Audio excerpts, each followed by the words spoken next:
evening. Thanks to each and every one of you being here with us today. We at Jagsonpal are very pleased to welcome you all to the program today at the PG Forum of AOGD, with the cases on fetal growth restrictions being presented by postgraduate medical students of GTBH Hospital, New Delhi. To prevent pregnancy complications, Jagsonpal presents LycoRed Preg sachet containing L-arginine, Lycopene, and DHA. Injection maintained 250 and 500 is lipoprogesterone containing 17 alpha-hydroxyprogesterone tablet. The only US FDA approved progesterone for preterm birth. An EndoReg tablet containing Dynogest 5 mg for medical management of endometriosis. Dear attendees, if you have any questions, suggestions, clarifications, please post in the chat and Q&A box. Please note this class of PG Forum is streaming live on Facebook, and the link is already being shared on the chat box. Also note for the future reference, we will upload the webinar on Jagsonpal YouTube channel, Jagsonpal Medical Insights. Before we get started, we would like to express our sincere appreciation to AOGD office bearers and coordinators of Delhi PG Forum for taking Jagsonpal as academic partner for the monthly program of Delhi PG Forum. Thank you very much for listening, and let us welcome Dr. Amita Suneja to kindly initiate the session. Okay, thank you very much for inviting me. And at the outset, I must thank the AOGD team and the Delhi PG Forum organizers, Dr. Sunita and Dr. Shivani, for giving me the opportunity to chair this session for presentation from GTBH Hospital. So today we have our two postgraduate students, Dr. Kanika and Dr. Anjali, who will present the case on fetal growth restriction, and Dr. Sandhya, professor at GTBH Hospital, our own faculty, he will be moderator, and Dr. Anjum from the RML will be joining her in moderating the case. It's a virtual case discussion. The case they have taken is a real case. Now it is high time, you know, that we should start in every hospital between in-person classes and bedside teaching, because without that we are never complete. But still, the webinar has given us the access to get wider number of students at the same one point, so that every student from Delhi or outside Delhi is benefited. And today's topic is fetal growth restriction. And without taking much time, now I hand over this dice to Dr. Sandhya and Dr. Anjum. Thank you, Dr. Amita, for the nice introduction to the topic. And incidentally, just for the information of everyone, Dr. Amita Suneja is a great academician, and she is the HOD of GTB and UCMS hospital. So it's her team now which is going to present today. And the topic is really interesting: fetal growth restriction and how to manage it. Yes, please start, Dr. Sandhya. Thank you, Dr. Sunita. Thank you so much, ma'am. A good evening, a very good evening to all. Special thanks to Dr. Amita, Dr. Rachna, and the entire AOGD team for this opportunity today to be able to moderate the case of fetal growth restriction. A lot of talk is going around all over the world, and to have the discussion, I have two of my lovely postgraduates, Dr. Kanika Kalra and Dr. Anjali Gautam. So we plan to take it as an index case. Based on that, we'll proceed with the different management scenarios and the various latest. We have considered FIGO 2021, AOGD 2021, RCOG latest guidelines. So we want to give you up to date of everything about fetal growth restriction today. So now I think I can request them to start their case presentation. Thank you, ma'am. Welcome to the case presentation on fetal growth restriction. I am Dr. Kanika Kalra. I'm Dr. Anjali Gautam. We are presenting the case of Mrs. X, a 26-year-old female, married to Mr. Y for 1 year, resident of Palam Vihar, Delhi, Hindu by religion. She was a primary gravida, a booked case at dispensary, who was referred to us for institutional delivery. Her last menstrual period was on 8th of November 2020, making her expected date of delivery as 15th of August 2021. Since we took the case on 1st of August 2021, On that day, her period of gestation was 36 weeks plus 3 days. She presented to us for her routine ANC checkup, and for the first time at GTB, a fetal growth lag was detected and the patient was admitted. She had no complaints of pain in abdomen, bleeding, or leaking per vaginum. There was no history of increased BP records or any stigmata of preeclampsia. There was no history of generalized weakness, breathlessness, no history of itching in palms and soles, or history of raised blood sugar. First trimester history, her pregnancy was spontaneous in conception, which was confirmed by a urine pregnancy test, which was done at 2 weeks after the first missed period, and the patient was sure of her dates. Her first ANC visit was at 2 months at dispensary. There was no history of any excessive vomiting, drug intake, radiation exposure, or fever with rash in the first trimester. There was no history of spotting or bleeding per vaginum. The patient was compliant with folic acid intake from the 2nd month onwards, but no ultrasound was done in the first trimester. The patient perceived quickening at about 5th month of gestation. She paid 2 visits at her dispensary in the 2nd trimester. There was no history of high BP records, headache, blurring of vision, or swelling of limbs. There was no history of leaking or bleeding per vaginum. Some blood and urine tests were done, which were told that they were normal. She underwent 2 ultrasound scans at the 4th month and the 5th month, and the patient was told that there was no abnormality in the fetus and that the fetus was growing normally. She received 2 doses of tetanus toxoid and was compliant with iron and folic acid intake. Throughout the 3rd trimester, she was perceiving adequate fetal movements. There was no history of increased BP records, no history of any bleeding or leaking per vaginum. For the first time, when the patient came to us in GTB, she was told that the fetal is not growing well, and hence the patient was admitted with us for further workup. The patient had been married for 1 year. It was a non-consanguineous marriage. She was a primary gravida and never used any contraception. She had regular menstrual cycles prior to pregnancy. Her last menstrual period was on 8th of November 2020, making her estimated date of delivery 15th of August 2021, and the patient was sure of her last menstrual period. There was no past history of hypertension, diabetes, tuberculosis, any thrombotic complications, or any chronic illness. The patient was a homemaker. She had studied till class 10.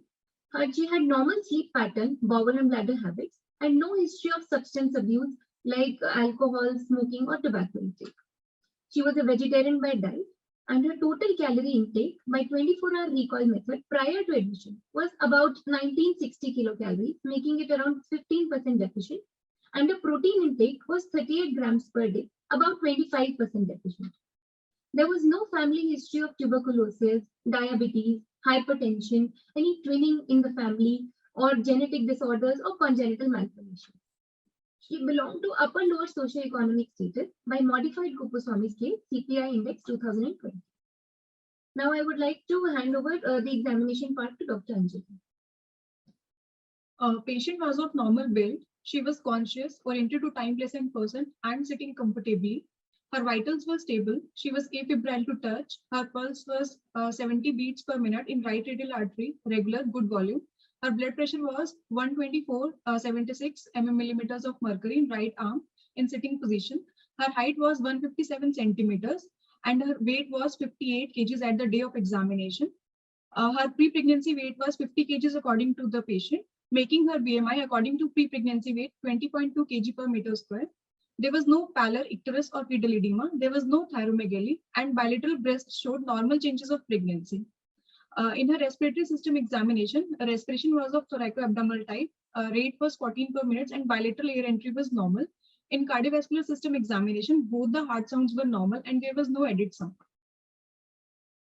Coming to her per abdominal examination, on inspection, abdomen was uniformly distended, longitudinal ovoid was seen, linea nigra and stria gravidarum were present, umbilicus was flat and central, there were no scar marks or pulsation, and all hernial sites were free on cupping. Palpation was done after the patient emptied her bladder, and on palpation, symphysiopundal height was 31.5 centimeters, abdominal girth was 32 inches, and fundal height approximated to 32 weeks. On abdominal grips, a singleton fetus was palpated in longitudinal lie, cephalic presentation, and head was not engaged. LycoRed was clinically adequate, and estimated fetal weight was around 2 kgs. Fetal heart sound was auscultated in left spinal umbilical line, and rate was 142 beats per minute, which was regular. A per speculum examination was done, which showed healthy cervix and vagina, and no discharge was seen. So on the basis of history and examination, my provisional diagnosis would be Mrs. X, 26-year-old prima gravida, at 36 weeks, 3 days period of gestation, with single live fetus in longitudinal lie with cephalic presentation with fetal growth restriction. So how will you now confirm the diagnosis of fetal growth restriction as suspected on your examination findings? The diagnosis will be confirmed by ultrasonography. The first and foremost step is to confirm the patient's dates, and the best method to do so is by using a first trimester scan. However, for this patient, the first ever scan was done at 15 weeks plus 5 days of gestation, according to which the biparietal diameter was 15 weeks plus 1 day. Hence, it was corresponding to the gestational age by days.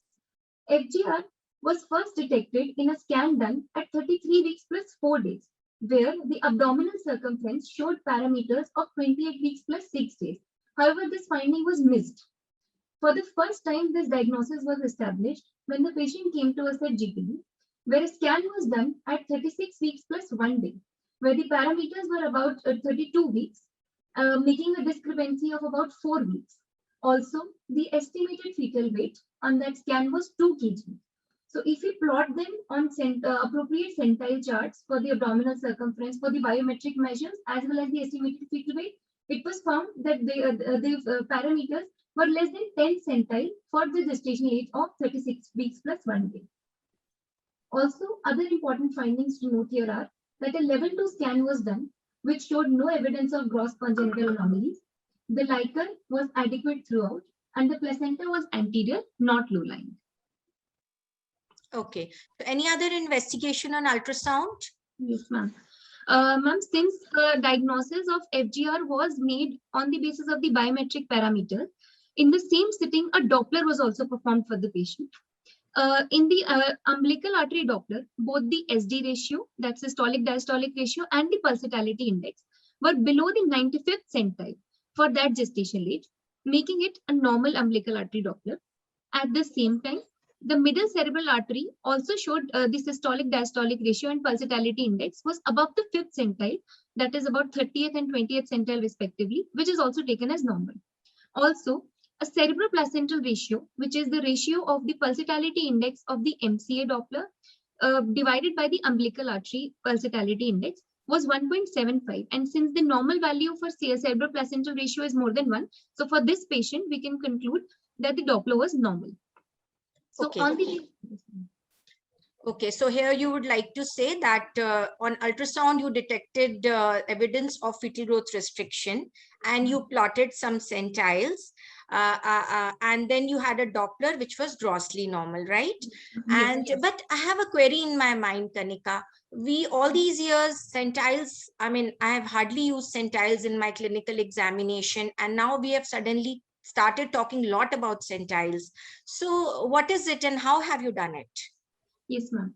So, ma'am, FGR is clinically suspected when we first detect a discrepancy of about 3 centimeters between the symphysiofundal height and the, on the basis of gestational age. If the symphysiofundal height is less than 3 centimeters of the gestational age, we clinically suspect it. A provisional diagnosis of FGR is made when the difference between the parameters on biometry and that of the from the last menstrual period is about more than 3 weeks. If there is a discrepancy, that is okay. What about centiles? Ma'am, for more accurate establishment of diagnosis of FGR, we have certain growth charts which we will discuss in the subsequent course of presentation, where we can accurately plot where the biometric parameters or the estimated fetal weight lies for that particular gestational age, and we can get the accurate centiles and on that basis we can classify the patient as FGR or Okay, so we have severe. charts available, and Yes, probably on ma'am. ultrasound also they have pre-fed formulas which can Yes, ma'am. give us centiles. So it's not a very difficult task to do. And Yes. maybe the message is that whenever you detect it clinically, you better calculate the centiles actually to have an accurate diagnosis, because the entire definition revolves around the centiles, right? So what is your final diagnosis for this patient? So on the basis of history, examination, and the ultrasound findings, to the provisional diagnosis, we would like to add that the patient who had a single live intrauterine fetus in longitudinal life with late onset fetal growth restriction with normal Doppler. Okay, and why do you say late onset fetal growth restriction? Ma'am, because the onset of fetal growth restriction was beyond 32 weeks, and that is the cutoff that we take for classifying as late onset or early Absolutely. Beyond 32 weeks, and if it's detected before that, it is early onset. And the two has an absolutely different pathology and outcome, which I will be asking you later. So now, any investigations you did for this patient? Yes, ma'am. A complete blood count was done, including total TLC and platelets, which was normal. Her hemoglobin was 10.2 gram%. Other routine investigations of pregnancy, including a 75-gram OGTT, blood glucose, viral markers, serum TSH, were done, which were found to be normal. A liver function test and kidney function test was performed to rule out any systemic illnesses, which was also normal. And urine routine microscopy showed no pus cells or casts. Okay, so these are most of the investigations which are easily available in all the hospitals. But over the years, people have been talking about TORCH, genetic analysis. I'm still not clear about that. Could you elaborate further that what are the other investigations which should be done? And then what are their specific indications? Should I be doing all the investigations in all cases of FGR, or I have to really individualize to cut down on the cost of investigations also? Ma'am, additional investigations are not indicated in all cases of FGR. They're only done in certain specific indications. For example, when the FGR is severe, that is the estimated fetal weight or the abdominal circumference are less than third centile, or when there is unexplained FGR, when there are maternal symptoms of any infection or ultrasonography markers are positive, or in certain high-risk populations where conditions like malaria are endemic. There we can screen the mother for infections like congenital cytomegalovirus, toxoplasmosis, syphilis, malaria, and rubella. Additionally, all the latest guidelines like FIGO 2021, ACOG 2021, Society of Maternal Fetal Medicine 2020, they recommend genetic testing when FGR is associated with fetal malformations or polyhydramnios, irrespective of the gestational age when it is detected, or when there is unexplained isolated FGR less than 32 weeks of gestation, when there are soft markers, for example, short long bones, fetal echogenic bowel, then we may go for genetic testing, or when there is severe symmetrical FGR which has been detected less than 24 weeks of gestation, then we can go for genetic testing as well. Okay, so if it's early onset, there are unusual things like a soft marker or a polyhydramnios or another malformation, or if it is high-risk populations for syphilis, malaria, and CMV is an important virus. Would you agree with me? Yes, ma'am. Yes, ma'am. Yeah, so so how do you do these? How do you do CMV, and how do you do it? Ma'am, we could do it by two ways. One, we have serological markers wherein we can get a torch infection, and if it is positive, the interpretation, then we can consider it, we can get it done.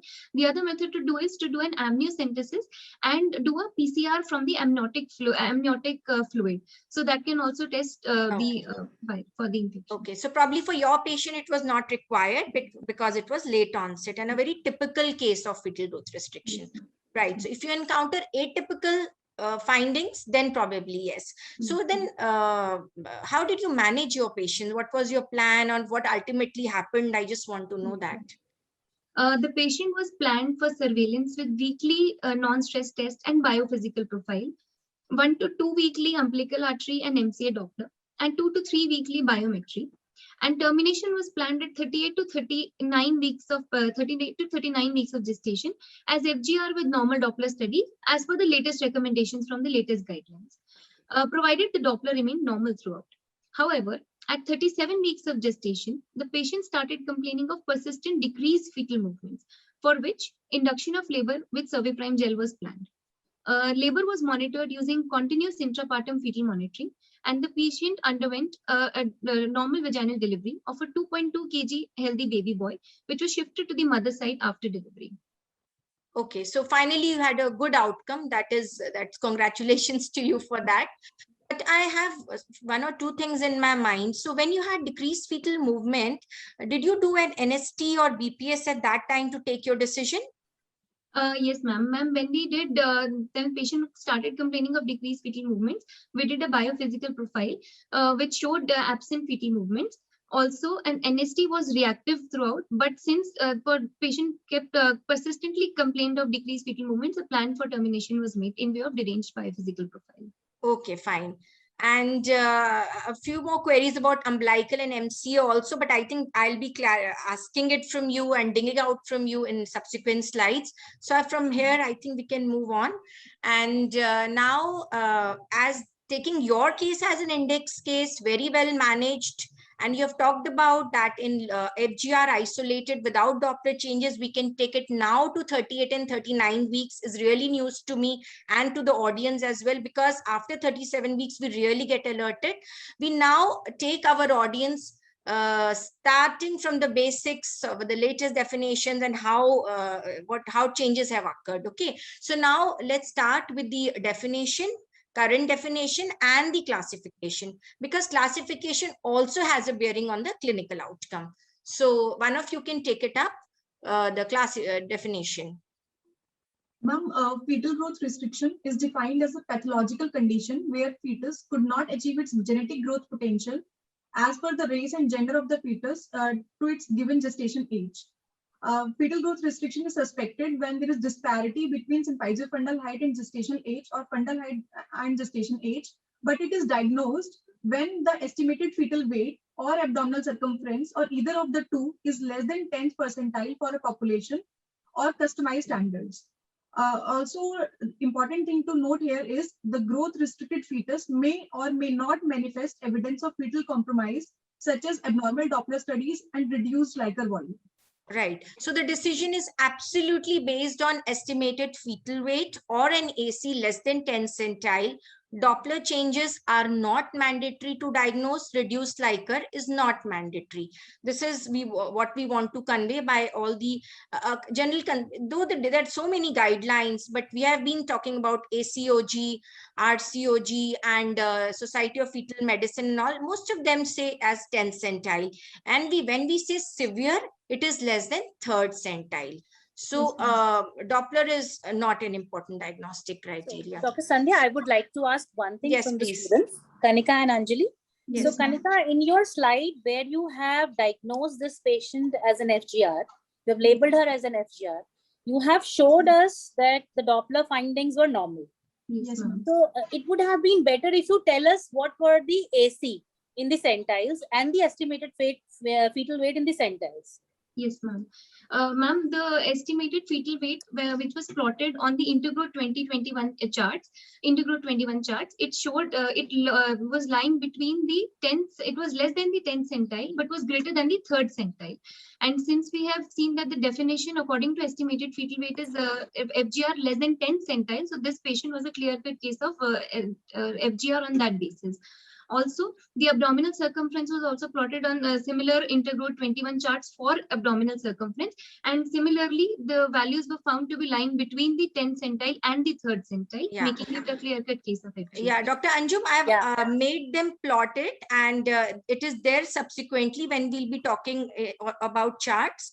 And then I've asked them to put their patients. So as I said, we will take our case as an index case, and we will apply it to whatever is available. So that was a very good question from your side. Yeah. Can I add some comment? Yeah. Now, another important point to note here is that this baby was SGA, small for gestational age. Yes, ma'am. How to know that SGA is less than 10th percentile, whether it is a FGR baby or not? So in the initial slide, Kanika very well showed that from 32 weeks, it was repeated, ultrasound was repeated at GTB hospital, it did not grow. It was still 32 weeks. So there was a low growth velocity. So we can say this baby was FGR. This is SGA, FGR baby. So that is the catch, ma'am. I wanted to ask them, in their subsequent 2 ultrasound, there was no growth. That is also an important point that should be highlighted here, that the 2 ultrasound which were done at 33 weeks and 36 weeks, there was no growth almost. Yes. Yeah. Thank you so much. Yeah, very valid question. And now I think, shall we proceed? Dr. Anjum, any other question at this moment? Yes, Sandhya, you can proceed. Okay. So now give us the classification which really has a clinical relevance. Ma'am, on the basis of gestational age at detection, fetal growth restriction can be classified into early and late onset fetal growth restriction. When the onset of FGR is detected before 32 weeks, it is early onset FGR. And early onset FGR contributes to only 20 to 30% of total FGR cases. Early onset FGR is associated with severe placental disease, secondary to early onset hypertension, chromosomal disorders, and feto-maternal infections in early gestation. For monitoring, umbilical artery Doppler and ductus venosus Doppler are used. And even though the fetus is very tolerant to hypoxia, the overall prognosis is poor due to high mortality and morbidity because of superimposed prematurity in these cases. Whereas in late onset FGR, which is when the FGR is detected after 32 weeks, it is associated with milder placental disease due to hypertension or feto-maternal infections in later gestations. Here, overall prognosis is better due to slow deterioration, and this is more common. But also, the important thing is in late onset fetal growth restriction, usually the Doppler studies are normal because the placenta is affected only mildly. So the natural history in these cases is less predictable since the Doppler studies will come usually normal. So there is high risk of sudden decompensation and stillbirth comparatively in late onset FGR. Okay, so mortality is low, but sometimes unpredictable stillbirth and all can happen. Okay, any other, so that is very clinically relevant classification, but in the past we have been talking about other classification systems also, like symmetrical, asymmetrical. Do they hold any significance these days? And can you tell more about that, the classification? Yes, ma'am. The classification based on symmetry divides the FGR into 2 types, that is symmetrical FGR and asymmetrical FGR. In asymmetrical FGR, basically the insult to fetus occurs in later stages, that is the hypertrophic stages. So the head growth remains preserved and only the abdominal growth lags. So the ratio of head circumference and the abdominal circumference is altered, and head sparing effect is seen in asymmetrical FGR. But in symmetrical FGR, the fetal insert occurs early in hyperplastic stage. So the head, abdomen, and the length all are affected proportionately. So the ratio is not altered. But this classification is important in phenotypic appearance. But this ratio has, as such, not to be found as independent predictor of adverse pregnancy outcomes in long-term studies, that is up to 2 years of childhood. And there is no difference in neurodevelopmental outcomes in both the groups. So this concept has very limited utility in clinical practice. We cannot have our management on the basis of this classification. Okay, so now what we can follow as one classification is whether it's a late onset FGR, which is the commoner variety, or sometimes early onset FGR. Symmetrical, asymmetrical may not translate into any clinical gain, right? This is what we want to convey. Okay, now proceeding further, now let's just briefly touch upon the etiology and risk factor. And are there certain very strong risk factors? And these are the patients who we'll keep an eye that they can land up in FGR in this pregnancy. So can you tell us about them? Yes, ma'am. Ma'am, fetal growth restriction, the etiology of fetal growth restriction can be derived into 3 compartments mainly, that is maternal, fetal, and placental. And there might be considerable overlap in few cases, but for listing, main maternal factors are poor gestational weight gain, constitutional small women, poor nutrition, social deprivation, maternal infections, maternal medical conditions. Also, the fetal factors are exposure to drug and teratogens, maternal fetal infections, fetal malformations, and genetic abnormalities or multifetal gestation. In placental causes, the main cause is uteroplacental insufficiency, which is secondary to maternal medical conditions, feto-maternal infections, or genetic abnormalities, or some isolated placental or cord abnormalities might be seen. Still, in 40% of cases of FGR, there might not be any cause which is detected, and these might be idiopathic, labeled Okay. as. Fine. So you gave us a good number of causes. And if I apply these to your patient, except for poor nutrition, I think none of the factors is there. But placenta, I don't know. So actually, I would now like to ask you whether you send the placenta of this patient, and what is the take home for the audience today, that should placenta be sent in what particular cases? So just tell us a little bit more about it. Ma'am, placenta should be sent for histopathological examinations in cases where we are strongly suspecting placental causes. So according to latest FIGO 2021, placental tissue should be sent for histopathological examination for ruling out thrombosis, infarction, bilitis, and also genetic studies for mosaicism can be done. So that we can have a rough estimate of recurrence in future pregnancies, in how many cases FGR will be recurring. We need to counsel the parents about that. Okay. Okay. Can I interrupt? Yes, ma'am. 1 second. So rightly you said, but you must examine the placenta first thing and write it in your case sheets. Every FGR case, placenta, you note the infarcts, calcification, weight of the placenta. So that should be mentioned. There's one question, good question in the chat box. What is the role of uterine artery velocimetry in FGR? Can you answer that? Ma'am, uterine artery, uterine artery flow is usually increased in pregnancy. In non-pregnant state, the flow is around 100 ml per second, but at term gestation, it increases almost 6 to 7 times. So in abnormal uterine artery velocimetry, we might find two changes. Ma'am, either notching can be seen, or the pulsatility index might be raised, which is abnormal when it is above 95th percentile. Yeah. So what I want to say, highlight here is role of uterine artery in established FGR is not much, but to find out the etiology, if there was notching, we can say this patient had placental insufficiency. To diagnose severely SGA neonates.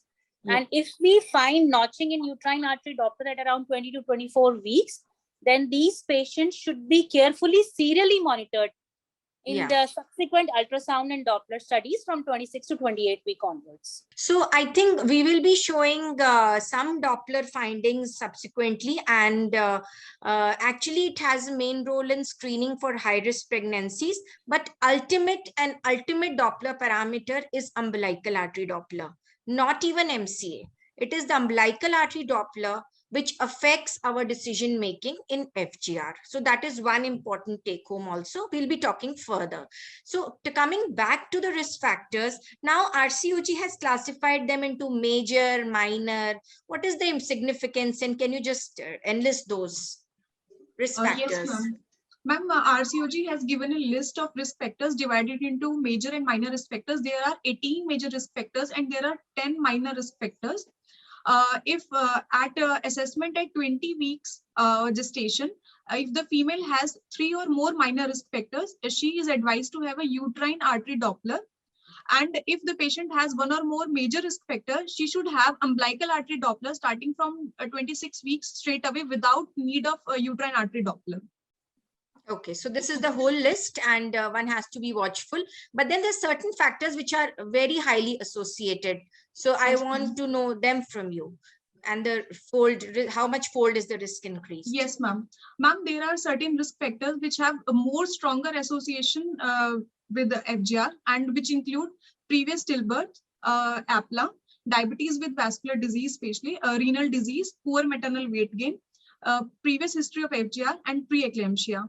Ma'am, out of these, previous stillbirth, APLA, and diabetes with vascular disease increases the risk of FGR in present pregnancy almost 6 folds.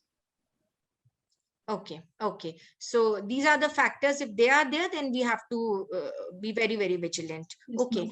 So now going further, talking about any general patient, any normal ANC patient, how do you, when you follow her up clinically on antenatal, how do you confirm your diagnosis of FGR? What are the factors in toto you have to keep in mind?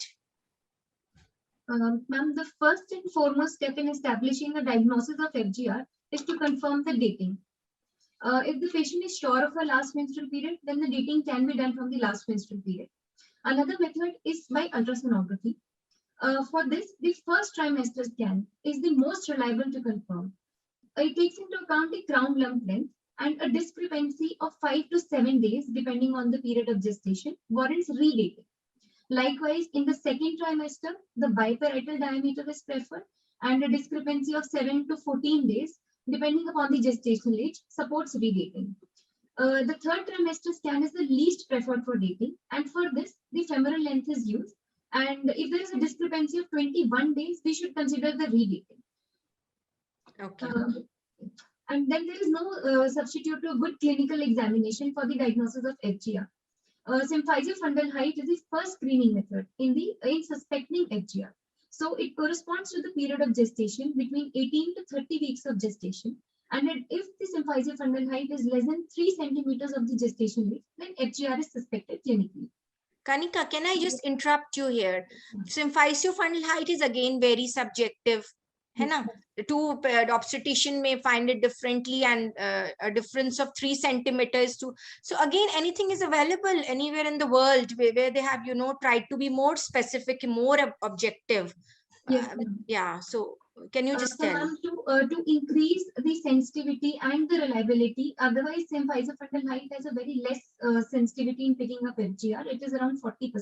However, to increase it and to make it more objective, we have certain community-based screening charts, such as the Grow UK software, which is the gestation-related optimal weight, which is a UK-based software, wherein they take into consideration maternal factors like age, BMI, parity, then the fetal sex or the ethnicity of the mother. Then they create unique centile charts for symphysiofundal height based screening. So as and when the patient comes to us in the OPD for antenatal screening, we plot the symphysiofundal height on that chart, and then serial measurements are taken. Now, if any point of time the symphysiofundal height lies less than the 10th centile for that gestational age, or when serial symphysiofundal height plotting shows that the growth is static, or it is crossing the centile lines, or there is a downward slope, then we have to suspect FGR and have to refer the patient for ultrasound based further screening. Fine. So even during normal ANC checkup, it's a part of their ANC chart. Yes, where they directly plot the symphysiofundal height in centiles and see the serial plot.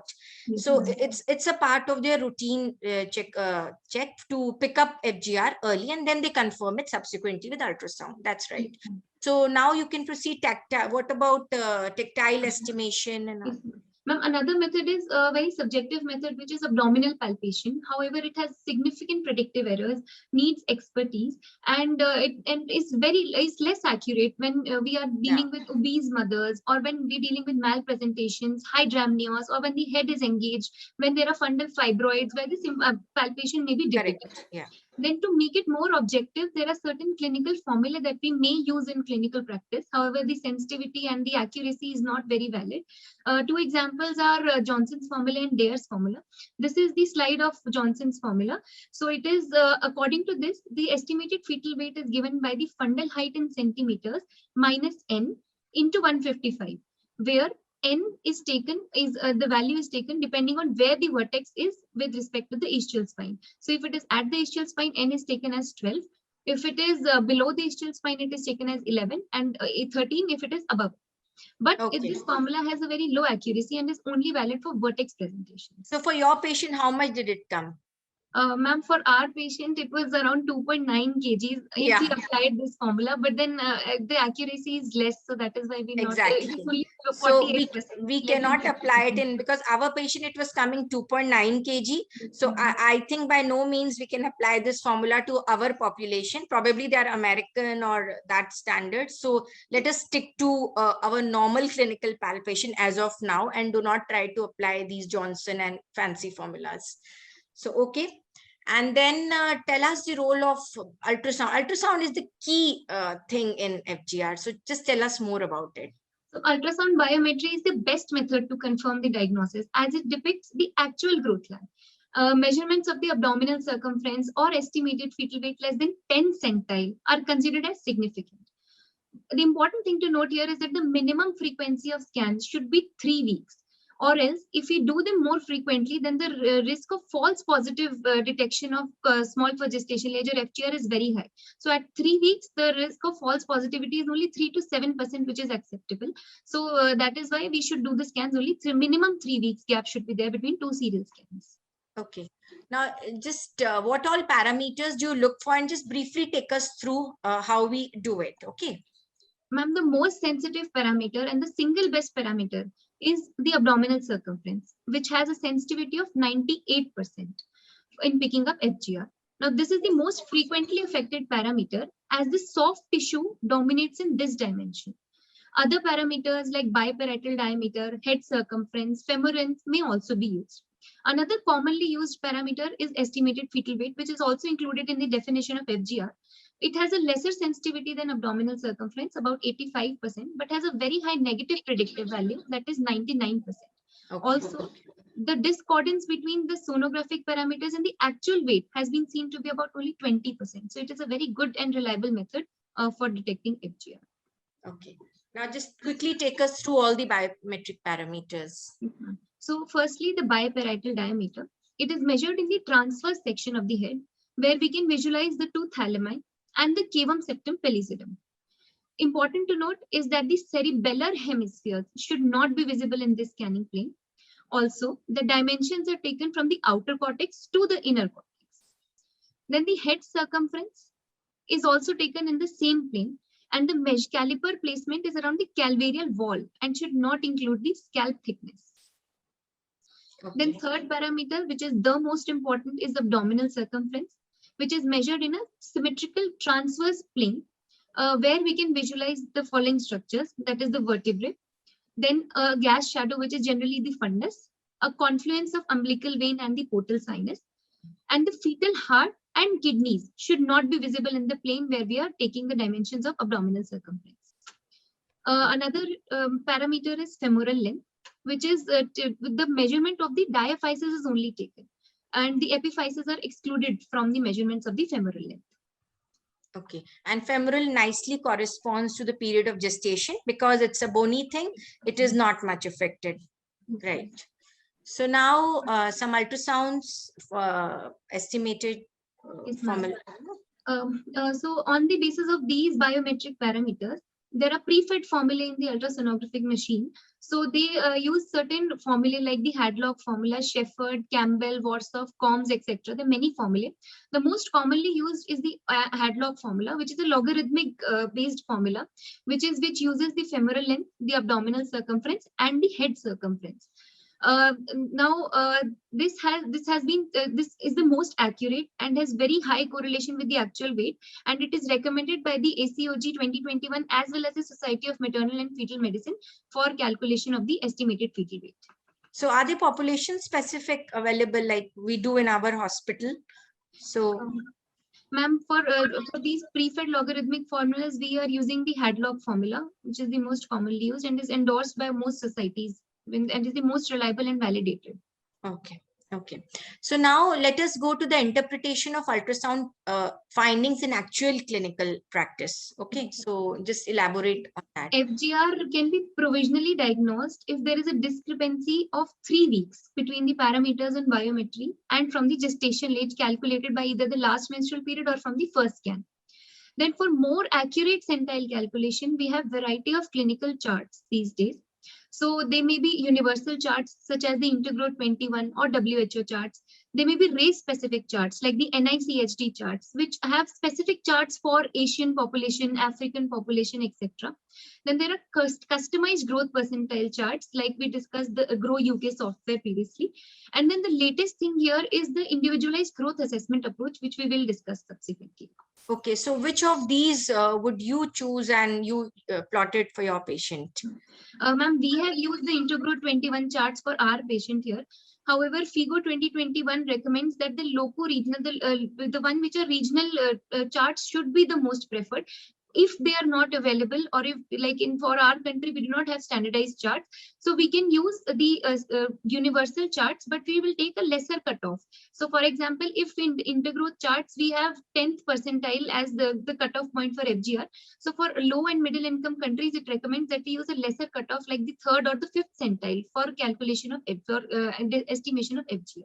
Okay, otherwise it will overestimate the percentage of more patients will fall in FGR category if we go absolutely by intergrowth standards. This is what you want to say. Yes, ma'am. Okay, and what are these? Will you be talking about these individualized fetal growth assessment chart?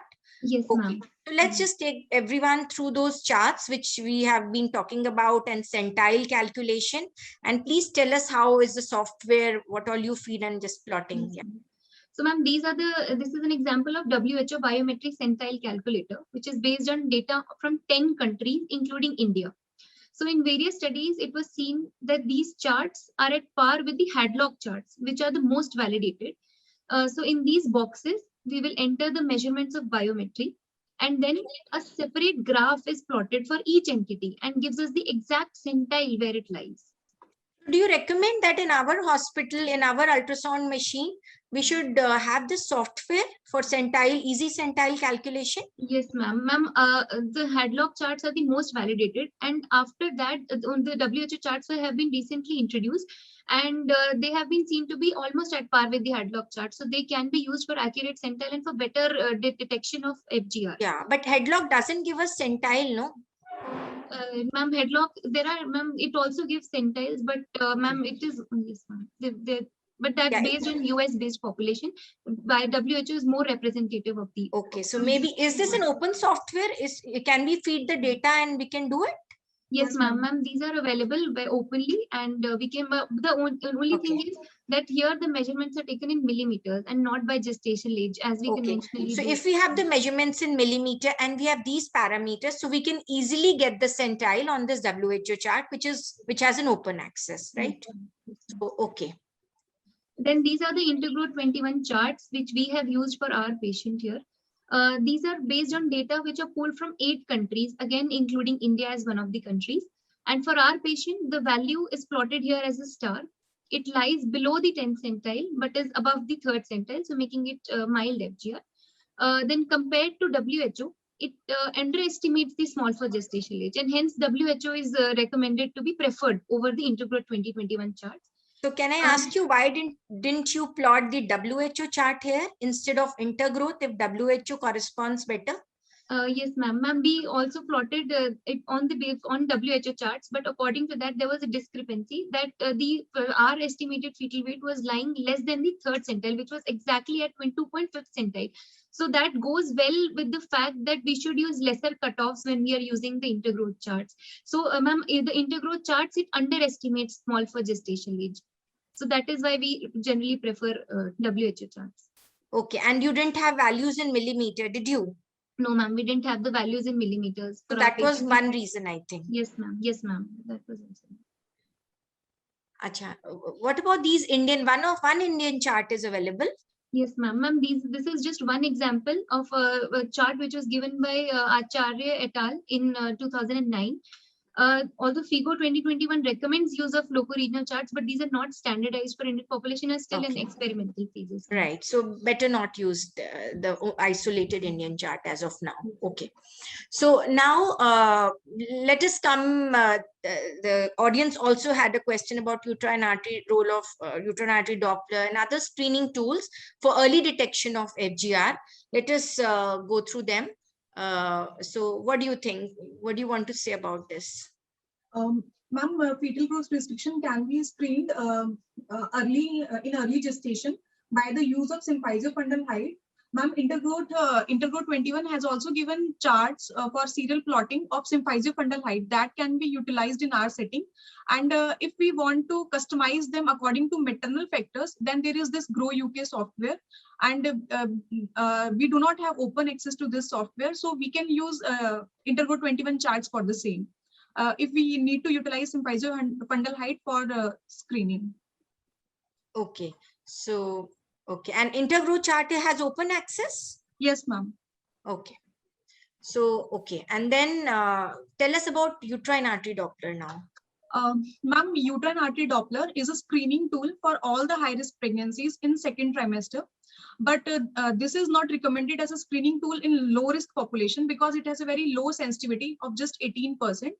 And according to the risk factors which are enlisted by RCOG, when the female has 3 or more minor risk factors at 20 weeks assessment, uterine artery Doppler is offered at 22 or 24 weeks of gestation.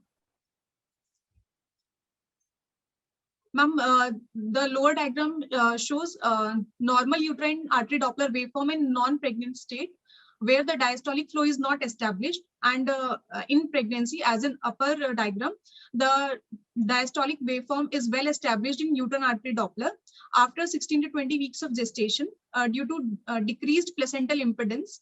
So the diastolic flow should be well established in normal uterine artery Doppler, but in abnormal uterine artery Doppler, we might have two parameters. First is notching and second is raised pulsatility index. As the pregnancy advances, the placental impedance decreases. So, so the PI value also decreases with the advancing gestation. But if there is starting of FGR, the PI value will be raised. And also unilateral or bilateral notching can be seen as a trough-like depression between the systole and the diastole.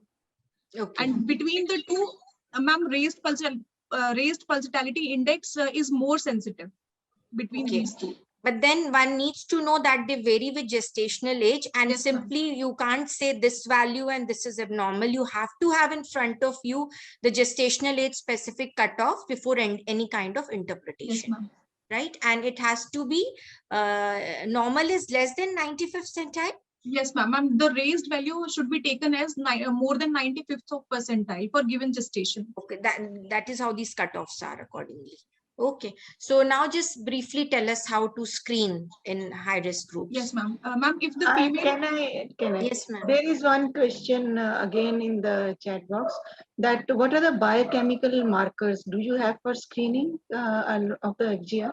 Yes, ma'am. We have pregnancy associated plasma protein A, PAP-A level.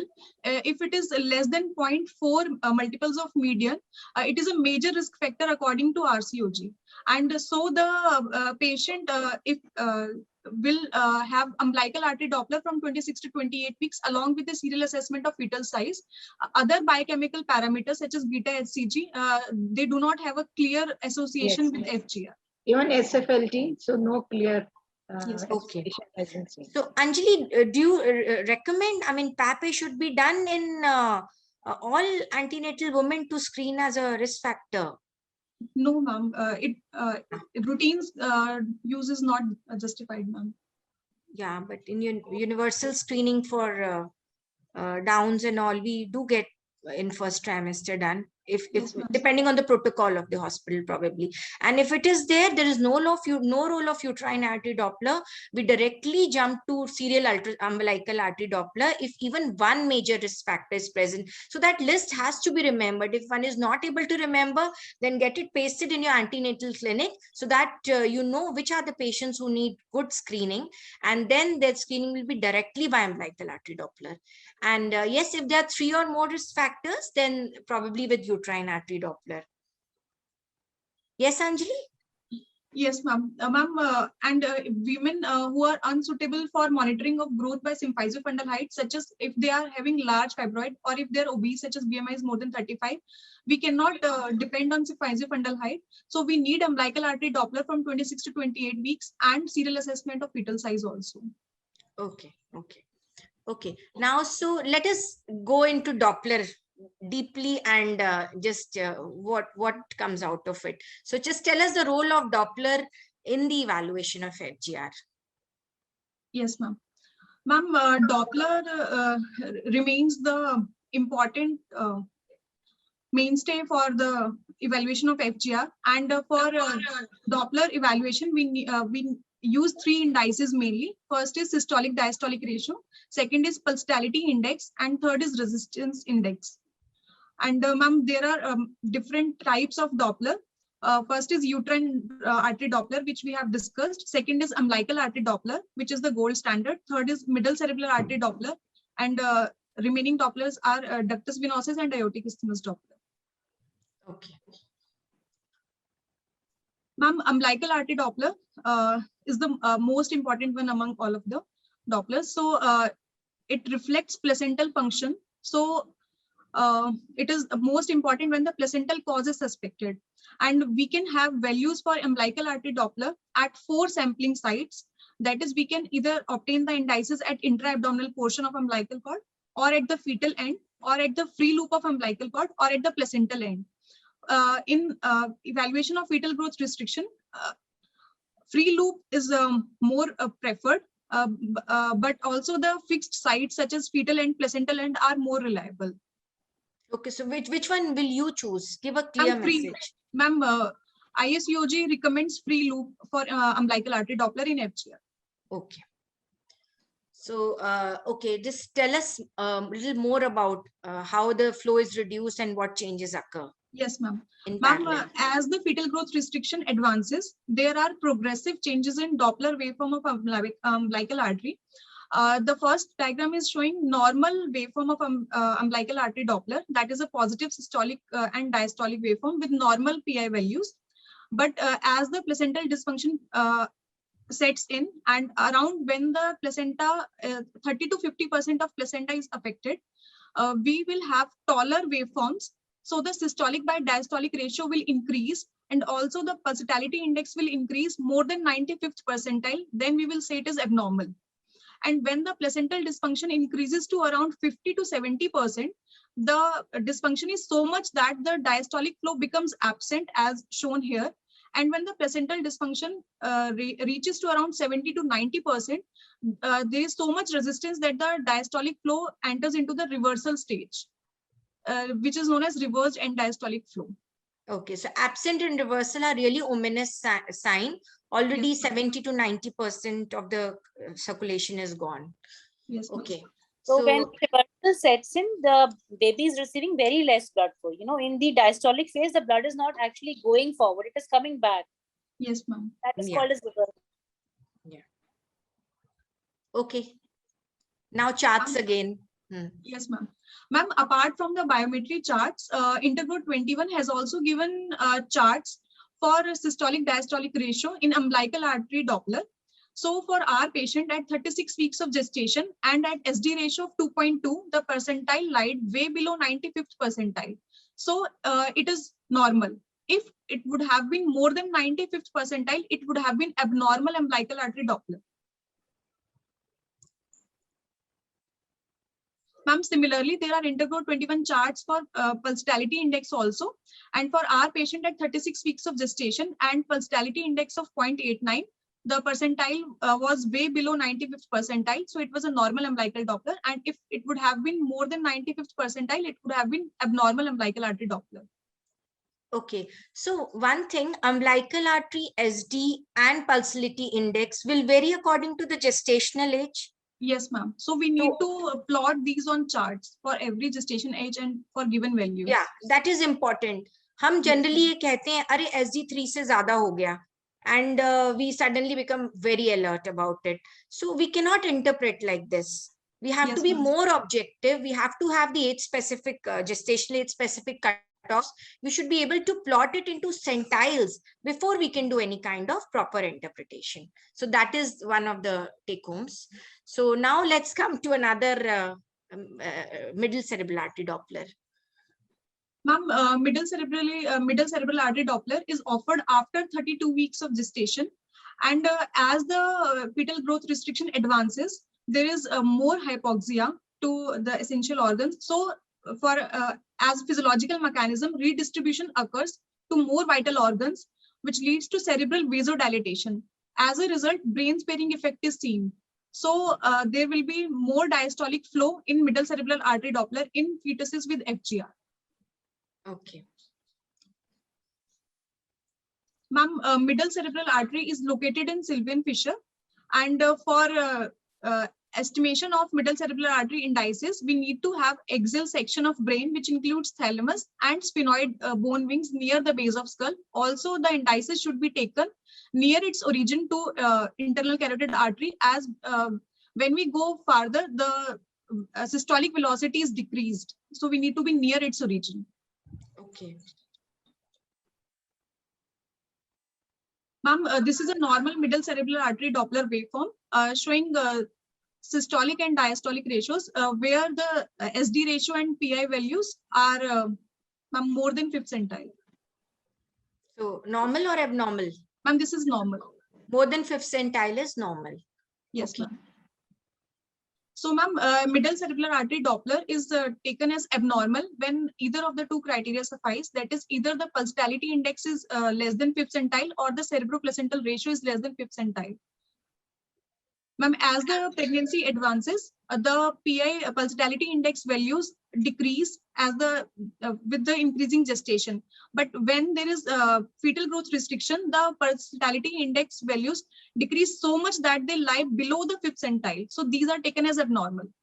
Okay, so there is no role of SD of middle cerebral artery. You need to have the value of pulsatility index. Yes, Anjali? Yeah. Yes, so every time we will interpret MCA, now we should look for the pulsatility index. It will also help in the calculation of cerebroplacental ratio. Yes, ma'am. The other thing is, I'm still confused. I mean, whenever I get FGR, I will do an umbilical artery Doppler. Immediately after, I will do MCA Doppler. Then I will say there is brain sparing, but I'm not still able to decide whether I terminate this pregnancy. So where all do they stand in clinical practice? We will be talking about stages subsequently, but tell us practically, like for your case, this thing umbilical artery was normal, isn't Yes, it? ma'am. So what was the need to do MCA then?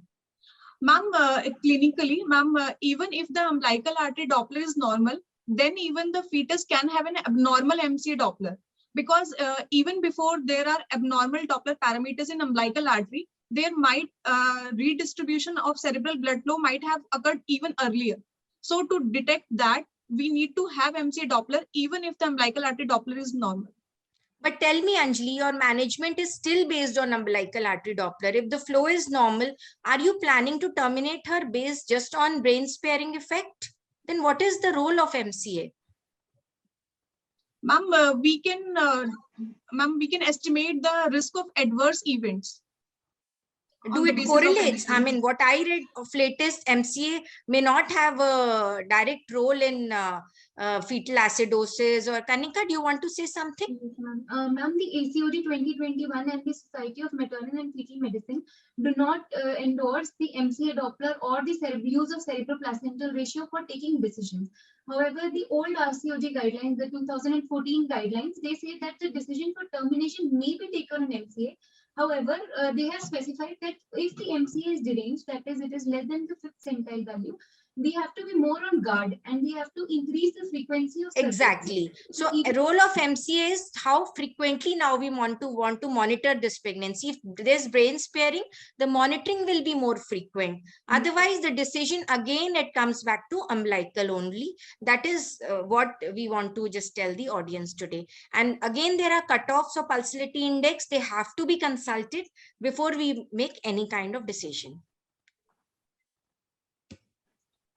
Cerebroplacental ratio, CPR, is the ratio of pulsatility index of middle cerebral artery to the pulsatility index of umbilical artery. It is a marker of failure to reach growth potential at term by the fetus, and value less than 1 is taken as abnormal. Whenever the cerebroplacental ratio is less than 1, there is increased risk of cesarean section due to fetal distress, low ABGAR scores at 5 minutes, NICU admission, and neonatal complications are known. But still, we do not take our decisions based on cerebral Yes, placental ratio. Okay. So tell us about ductus venosus, doctor, now. Ma'am, ductus venosus Doppler is indicated for the surveillance of preterm fetal growth restricted fetuses with abnormal umbilical artery Doppler, and also timing of delivery in early onset FGR may be dictated. There is no role of ductus venosus Doppler in late onset FGR. Ma'am, ductus venosus is a segment which connects umbilical vein. Sorry.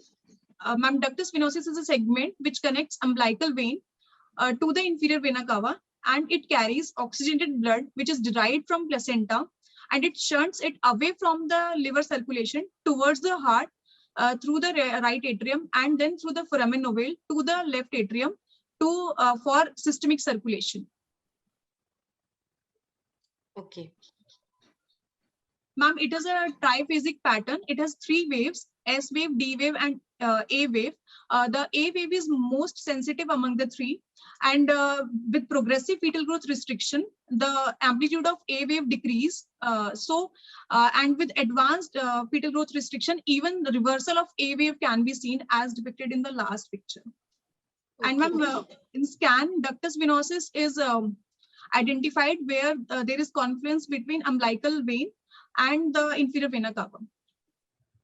Okay, so where does it stand now? You say it is for early onset, that is only less than 32 weeks it has a role.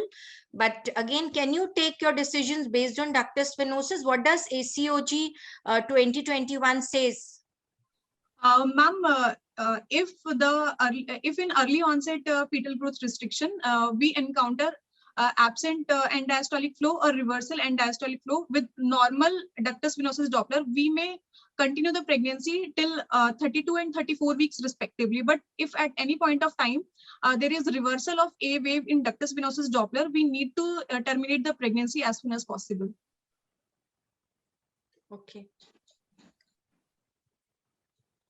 So sometimes, I just want to add one thing. For extremely low birth weight baby, like around 27 to 28 weeks, when the ductus venosus blood flow is present, then how do you monitor these pregnancies? Because, it is just a clinical scenario. Sometimes the flow may be present, but your patient may complain of, less fetal movement. Do you monitor them with NST and biophysical profile? Ma'am, if ductus venosus has forward flow, and we will like to continue the pregnancy till there is absent or reversal in umbilical blood vessels or ductus venosus. Till any of the parameters is abnormal, we will continue the pregnancy. If ductus venosus blood flow is present and your patient is having low biophysical profile, then you have to, weigh and see that whether there is any point of continuing the pregnancy or not. But if your patient is having normal biophysical profile, her CTG is absolutely fine, then there is, there is advantage of increasing the gestation age by 1 day. It says that survival 2% of increase per day.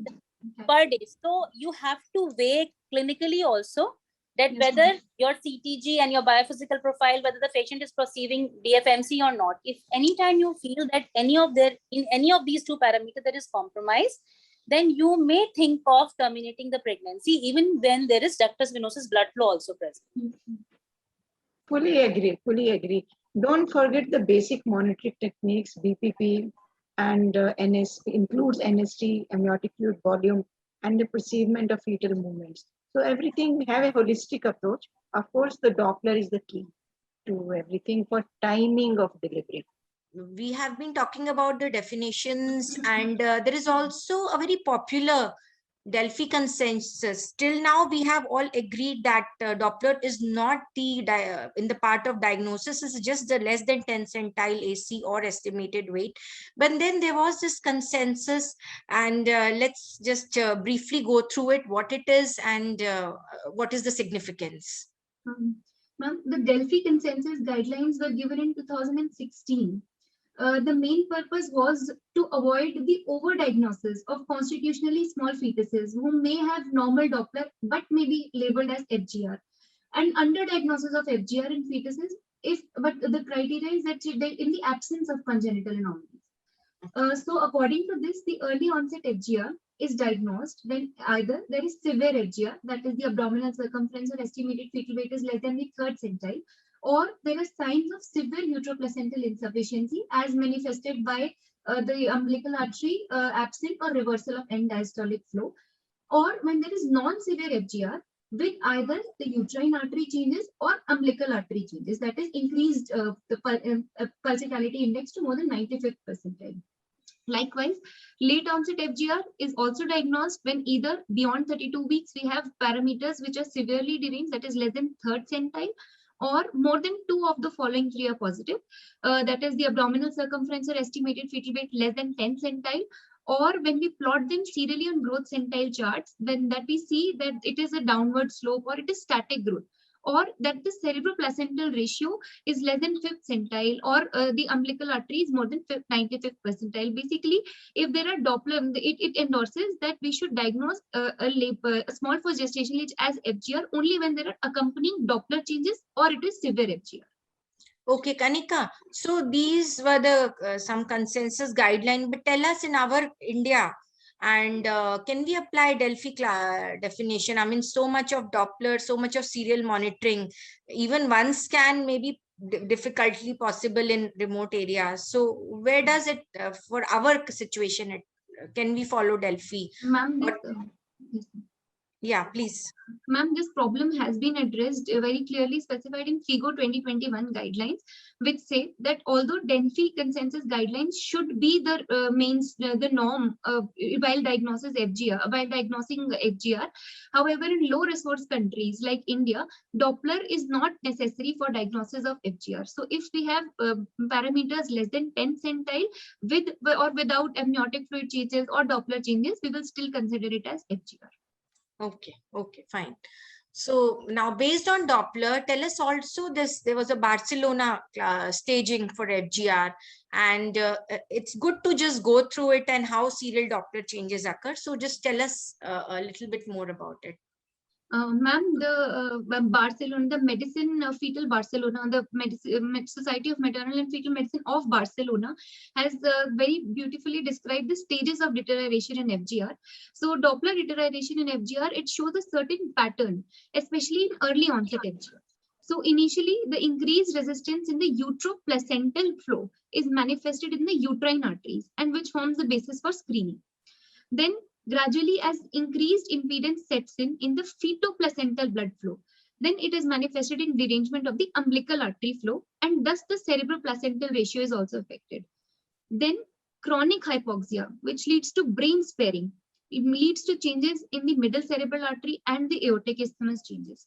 Of note here is that in late onset FGR, the umbilical artery Doppler may typically be normal. So even in that case, middle cerebral artery can still be affected because of chronic hypoxia, because a certain threshold of placental disease has to set in before changes in umbilical artery Doppler are seen. So the middle cerebral artery may become abnormal even before umbilical artery, and hence changes in cerebral placental ratio may manifest even before umbilical artery changes occur. Then eventually systemic decompensation sets in, and then changes in ductus venosus Doppler are seen, which represents myocardial hypoperfusion.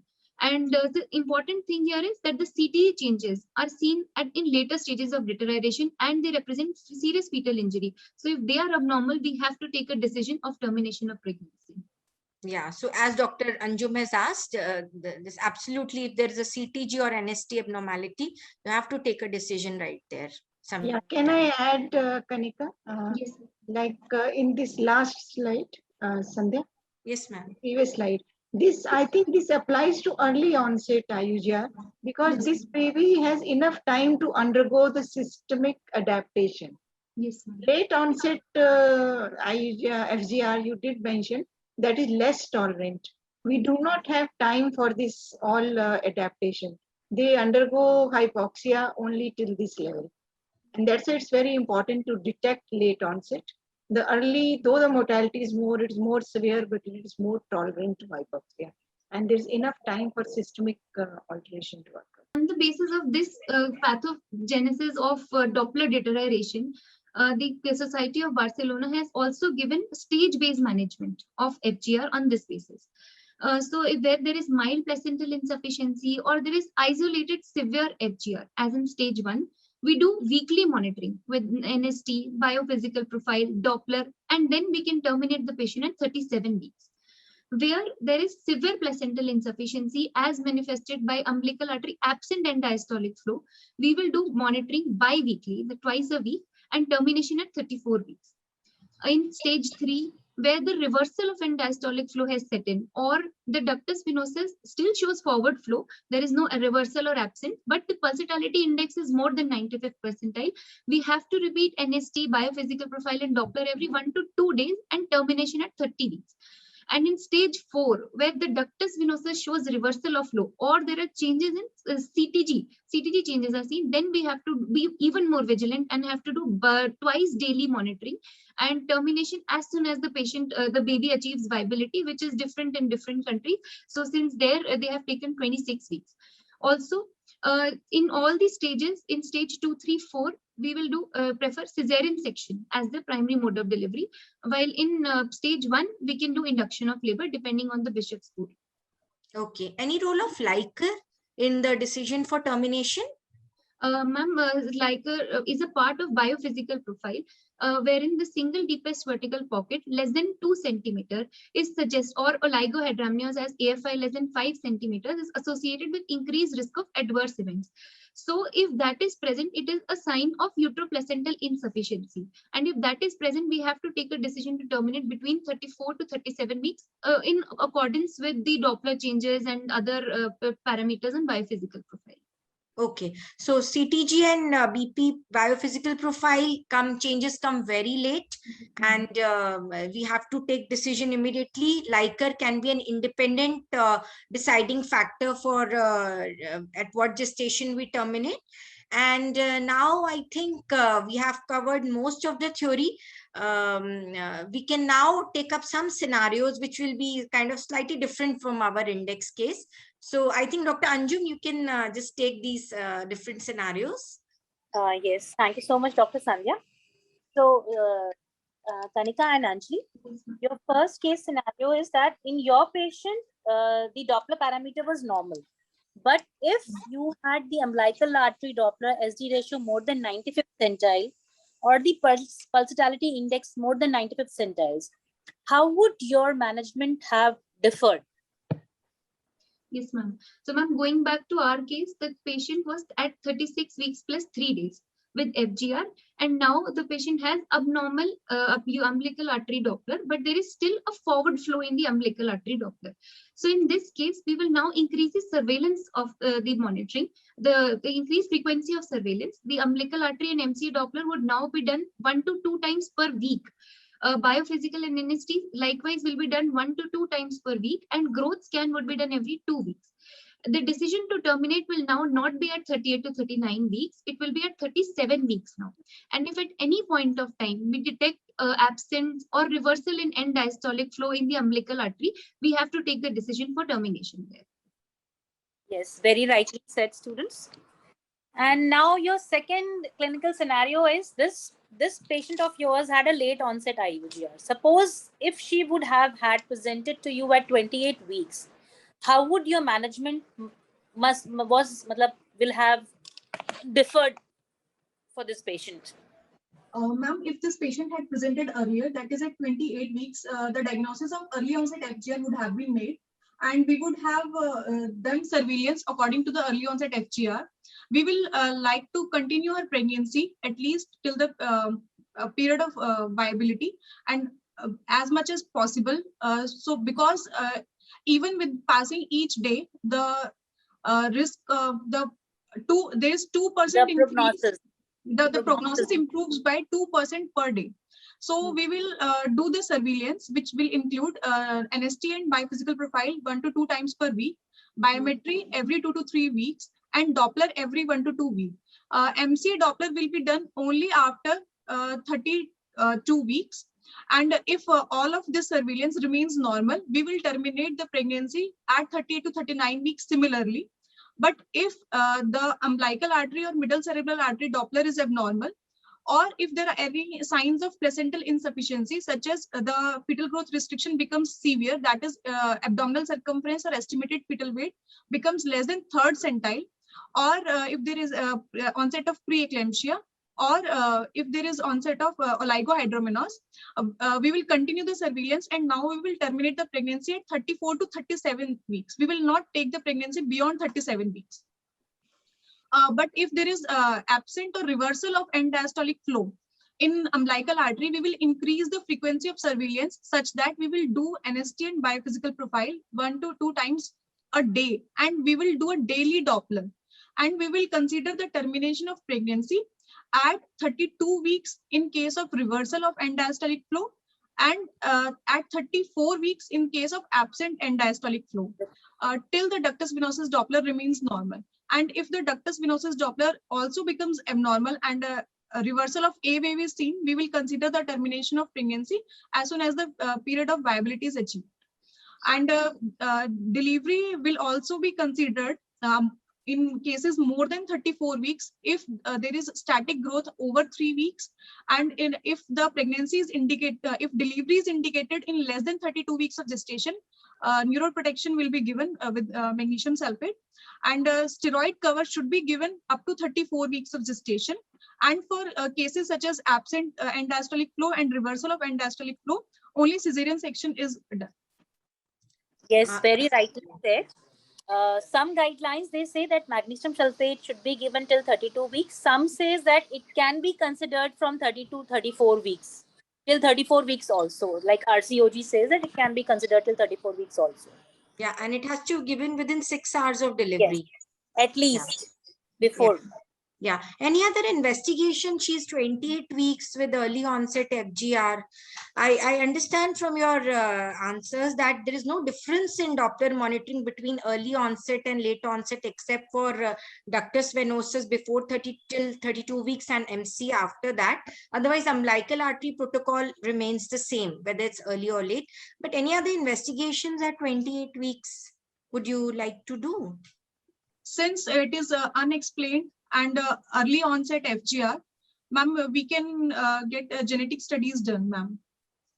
Ma'am, we will get, ma'am, chromosomal microarray analysis done, ma'am, if the karyotype is abnormal, and we can look for common triploidies, trisomies, or even single gene disorders, ma'am, if karyotype is normal. So first karyotype, maybe we can add if she's affluent class and she can afford. So, yes, and then if required, then something called chromosomal microarray is also available for finer genetic evaluation. Yes, so sometimes if patients are affording, you should offer, because they are in the recommendations now. Okay. Yes, Dr. Anjum, any other scenario you would like to take up? Yeah, I would like to ask one more question. One clarification. Why MC is done after 32 weeks? Ma'am, before 32 weeks, in various studies, it has been identified that it does not alter the fetal status or does not predict the risk of adverse pregnancy outcomes. And it has been seen that only after 32 weeks, it has been more associated with the adverse pregnancy outcomes. Ma'am, it has better sensitivity and specificity only in late onset FGR. So student, my third case is a 31-year-old primary patient present to you at antenatal clinic. Her level 1 scan is normal. Her dual screen is negative. But there is an incidental finding of PAP-A, which is less than 0.5 medians, modes of median. What is your advice to this patient, and what care you keep in your mind for such patients? So, ma'am, since the patient is a 31-year-old primary gravida whose level 1 was normal, that means the gestation age is corresponding. Now we are confirmed dates. Then, ma'am, dual screen is negative, but PAP-A shows less than 0.5 multiples of median. So now this patient is, according to the RCOG risk factors, this is a major risk factor which is positive. So now we will keep a close watch, and then we will take up the uterine artery Doppler per se for FGR is not indicated here because one major risk factor is positive. So we will straight away take up this patient at 26 for serial biometry and umbilical artery Doppler from 26 to 28 weeks of gestation. Yeah, correct. Okay. Can I intervene for a minute? Yes. We are falling short of time. Dr. Amita, can we do something to? Yes, I think they are all done. They have covered every aspect of FGR. A patient who has had previously FGR baby, she's again a high risk patient for having FGR in this pregnancy also. The risk of recurrence is 20%. So we have one more question, at the end. Can we prevent FGR, and how should we counsel the mother regarding future pregnancy? Ma'am, currently there are no preventive strategies for fetal growth restriction, and the ideal time for prevention of fetal growth restriction is before the patient conceives. So we need to optimize maternal condition in terms of her medical conditions and her nutritional status. We need to change her modifiable risk factors, such as we should counsel her for smoking cessation if it is present, and we need to identify her risk factors, and we need to do a proper surveillance for them. And ma'am, at present, none of these is recommended. Aspirin or low molecular weight heparin. There is no role of bed rest. There is ma'am, there is no role of any calcium supplement. And aspirin is indicated only in women who have risk factors of preeclampsia, and it should be given only if period of gestation is less than 16 weeks. For isolated fetal growth restriction, aspirin is not recommended as such. Okay. So one last slide, ma'am. Yeah. This is the last one. So what are the complications of FGR for the, actually something new came up while going through it. So I think one of you can just quickly take it up. Yeah. So ma'am, the immediate neonatal complications include a higher risk of intrauterine fetal demise, asphyxia, metabolic complications like hypoglycemia, hypothermia, hyperbilirubinemia, and increased risk of neonatal mortality. Now, on long-term infant follow-up, it has been seen that these babies have a higher risk of neurodevelopmental delays, cognitive delays, obesity, non-communicable diseases like stroke, cardiovascular diseases, hypertension, diabetes. So long-term follow-up of the baby is also essential. At the same time, maternal follow-up is very important because it has been seen that especially when the FGR is early onset, it has association with preeclampsia, or if it is a preterm FGR, there is an increased risk of future cardiovascular disease in the mother as well. So, ma'am, maternal follow-up is equally important. That is something new which came up in 2021, that even mother is at a risk of angiopathy because the same etiology affected the fetus. So we have to keep a guard on the cardiovascular status of the mother as well, especially in early onset FGR. I think with that, we have tried to cover most of the things. So, ma'am, I think we are done. I think all the questions from chat box were dealt at the same time. And yes, Dr. Shivani, you were saying something? Yes, that was a really wonderful discussion on FGR. And Dr. Amita has really taken pains, and she has given her valuable time for this class. And of course, our moderators, Dr. Sandhya and Dr. Anjum, they have really worked hard to keep this session going. And last but not the least, the presenters, they have done a wonderful job, really. So I Thank you, ma'am. Thank you. They have really studied hard and they have really done well. So they really need appreciation. And of course, our sponsors, Dr. Deepika, I am really thankful to them, without which we couldn't have got this opportunity. So thank you so much on behalf of AOGD. I'm really thankful to all. Dr. Sunita, would you like to? Yeah, I'd like to thank everybody. It was really excellent discussion. Both the students were far excellent, and the moderators, of course, Dr. Sandhya and Dr. Anjum, and on top of that, Dr. Amita covering up all the questions and moderating so well. Thank you very much.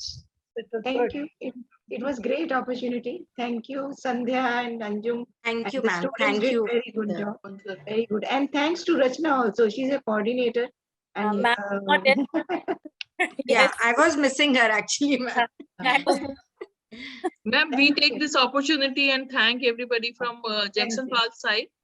The Jagsonpal presents to you LycoRed Preg sachet, which contains L-arginine, lycopene, and DHA to prevent pregnancy complications. We also have Inj Maintane 250 and 500, that is 17 alpha hydroxyprogesterone caproate, the only US FDA approved progestin for preterm birth, and EndoReg tablets containing Dynogest 2 mg for medical management of endometriosis and PAP. My teammate, Mr. Amit Saxena, joins me, Dr. Deepika, to thank the dear faculty and dear attendees present with us today. We look forward to your presence to our further programs as always.